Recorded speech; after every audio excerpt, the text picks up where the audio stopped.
What's going on to you, Aries? So you have the Seven of Wands, Eight of Swords, and then you have the Magician card. So a lot of you are in a place where, for you, Aries, right, the Seven of Wands um, is definitely about trying to trying to keep a certain type of people out, right? An archetype. So the Seven of Wands is like being on the lookout, and then the Eight of Swords and the Magician is about, protecting yourself from it. But the Eight of Swords represents, being by yourself, um,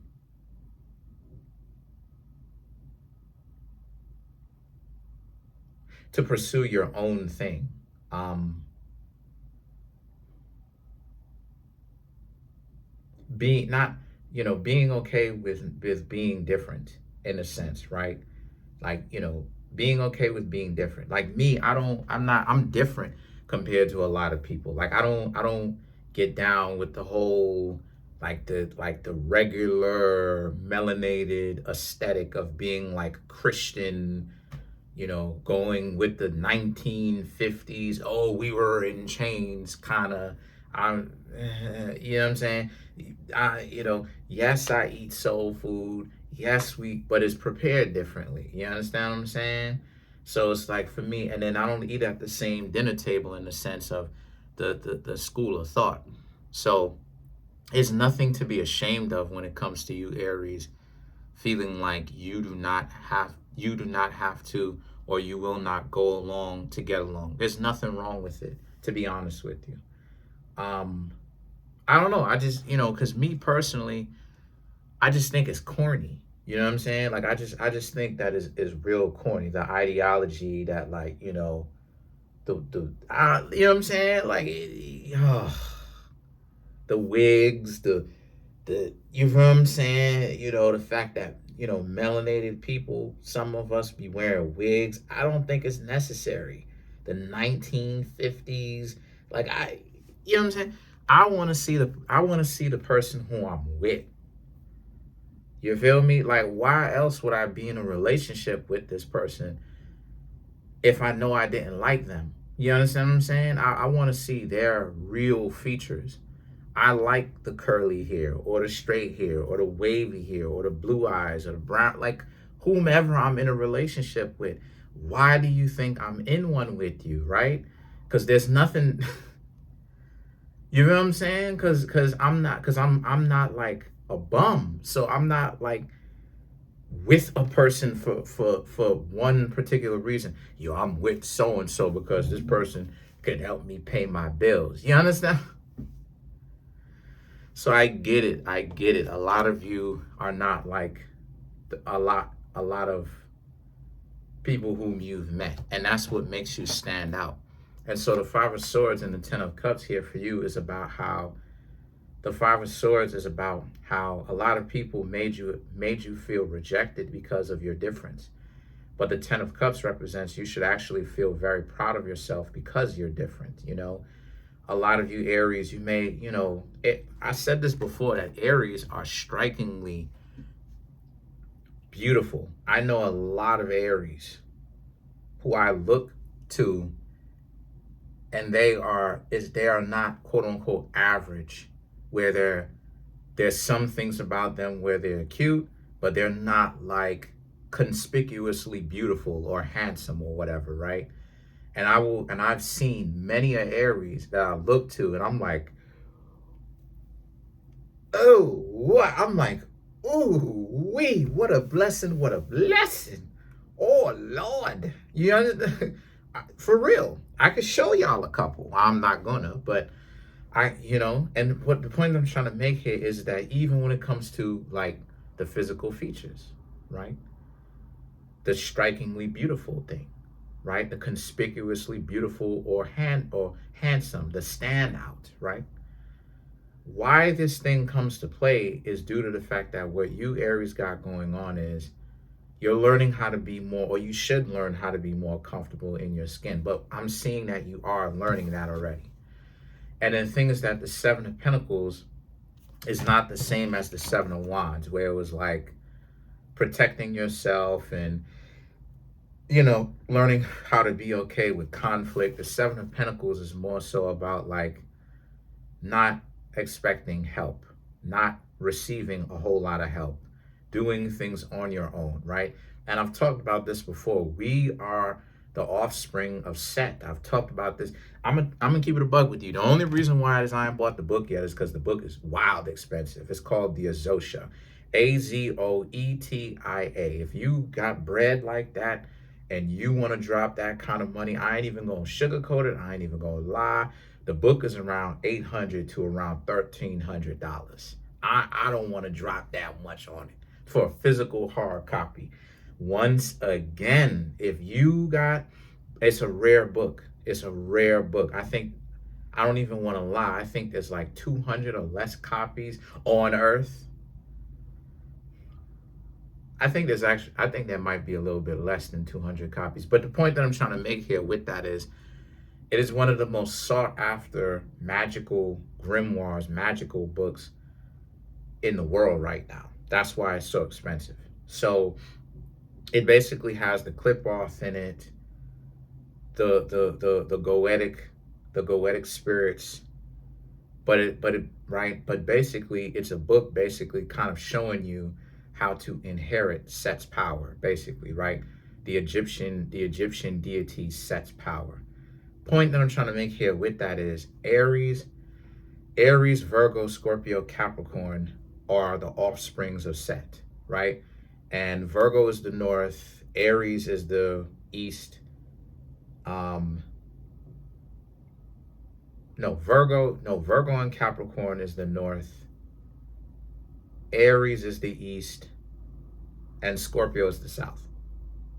West, there is no west in that, but we represent the four directions or the four corners of the earth or the four directions, right? When they say corners, they mean like they're referring to the four continents, basically.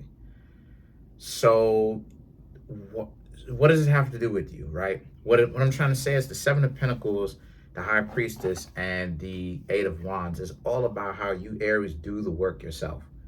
And you put in the work yourself, and you're different in that regard because of all the hard work that you do and the kind of devotion that you Aries have towards being something, right? Aries is about determination. No, Aries is about willpower, and then it gets transformed into determination, and determination is Capricorn. Determination, right? Long-term determination, like I like to call it, is the direction in which you are leading your life. But short-term determination is Aries. It's motivation. It's something where you can get up and it's your own internal engine. You wake up in the morning, you know what you want to do, you're getting it done.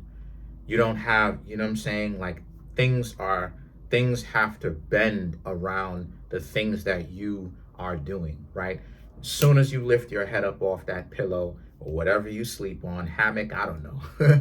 you know what it is that you're trying to do, and you go and you handle your business in the morning, and then you go and you get to it. And so the situation for you Aries is this is the same scenario here, right? You built whatever you've built brick by brick. And so this has made you, like I said before, this has made you an outcast. I'm not even gonna lie. This has made you into an outcast to a certain extent because you've done it yourself. And I hope I'm not offending anybody, but I'm just being honest with you because I'm being honest with myself, right? I don't eat at the same dinner table. Like, I don't want to hear those Christians, you know what I'm saying? Like, if a person happens to be a Christian, that's cool, but like the self flatulence is not flatulence. The self flagellation is wild. Like, oh, you were in chains, and it's like, no, you're not. Because they always refer to the 1950s. Like, okay, but what were we doing earlier in the 1950s? Notice how they get stuck there, right? That's by design, by the way. They never want to talk about any other era earlier than the 1950s, because now we start looking at, okay, what were the people who had things going on already doing. That's the narrative. It's like I said, it's the three-headed beast. It's the 1950s, chains, and good old religion. If you hear it, it's the same talking points. They don't talk to you about more science. They don't tell you the relationship between Marcus Garvey and Noble Drew Ali. They don't tell you that there's a museum in Maine completely dedicated to Noble Drew Ali and his contributions to the entire species of the world, in the world. They don't tell you these things. They don't tell you that there's pictures of Marcus Garvey and Noble Drew Ali walking right next to each other in the 1910s or the early 1910s or the late 1910s to the mid 1920s during the Roaring Twenties. Like, they never want to come up on out of the 1950s. You know why? Because the 1950s was right after the world beef that they had or whatnot, when people, you had the stock market crash and all this other stuff. But the point that I'm trying to make here with that is, you've made yourself an outcast in certain areas. And so the things that the Ace of Pentacles and the Two of Swords here represent. So that's why it is that you get into so much beef with others. It's because you are already different a lot than a lot of the people. You're different than what a lot of people are accustomed to dating. Flat out, you're different. They will get themselves in a relationship with you and they don't know what to do. They freeze, basically. They will try to run game on you. It won't work. Maybe it might. Things won't necessarily work out for them. Why? Because you're all encompassing, right? They end up having to come back and ask you for help. And a lot of you Aries are on the come up again, because, you've patterned your life based upon apotheosis, your own self being in control of the direction of where your life is going.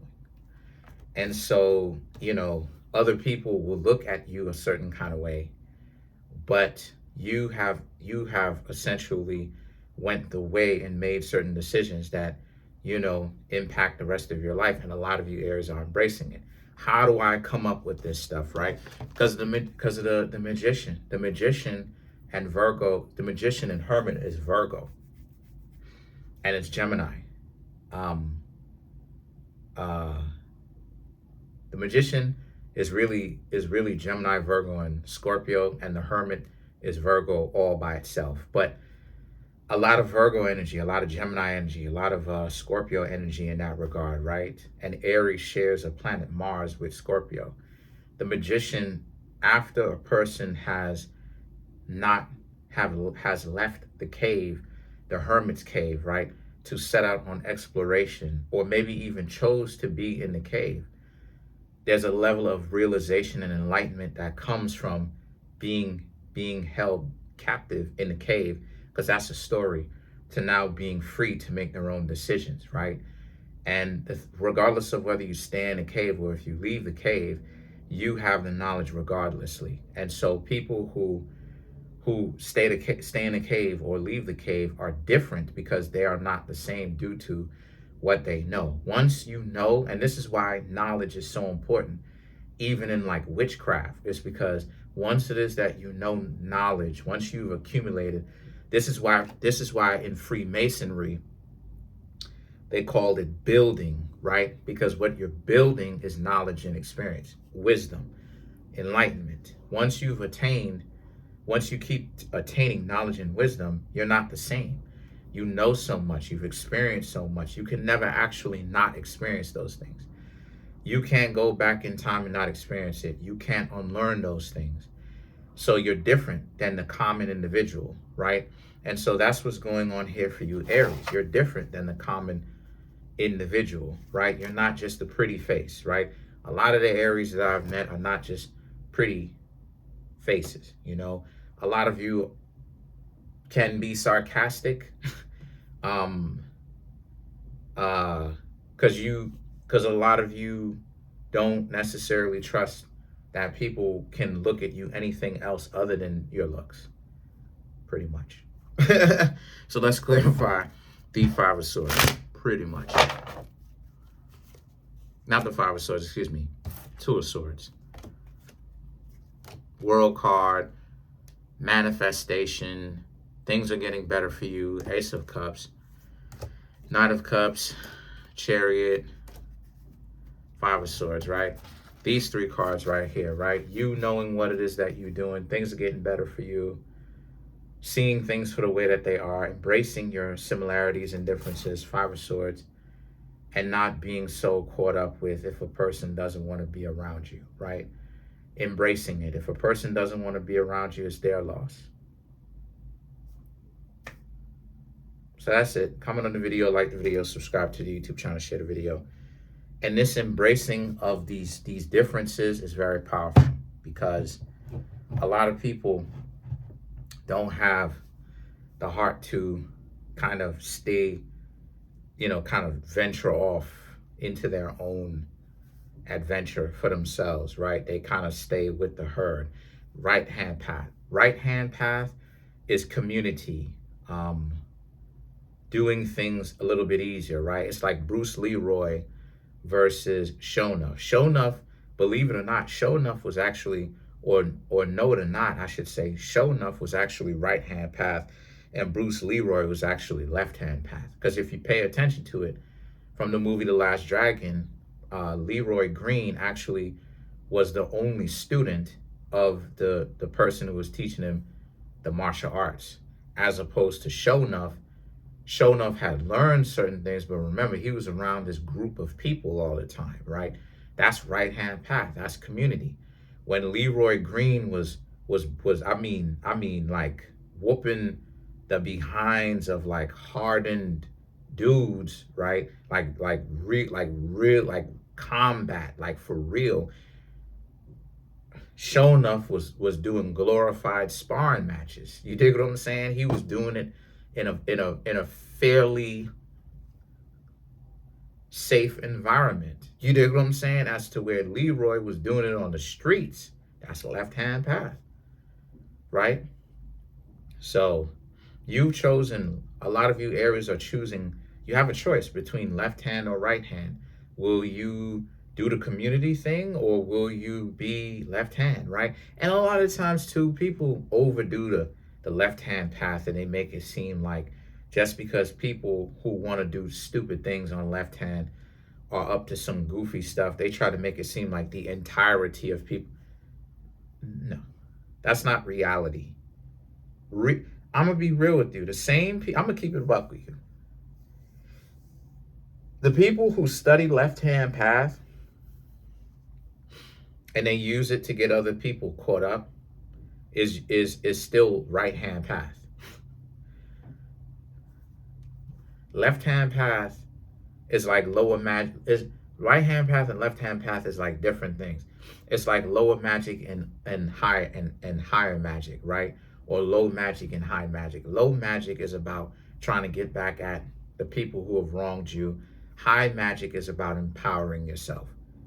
People studying magic in order to rule over people, still low magic, because the real essence of magic is to enchant your life, is to empower yourself so that no barriers or doors are closed to you. You have all the options that you want. You are the master, essentially. You have all the keys. That's what real magic is about. That's what real practitioners of magic is about. It's only goofballs trying to make people familiars, but that's neither here nor there. Comment on the video, like the video, subscribe to the YouTube channel, share the video. Trying to get the YouTube channel 200K. I got some things to do. If you want to come through and get a person reading, the link to that is in the comment section below. Go to the Linktree link. Appreciate you, Aries. Peace.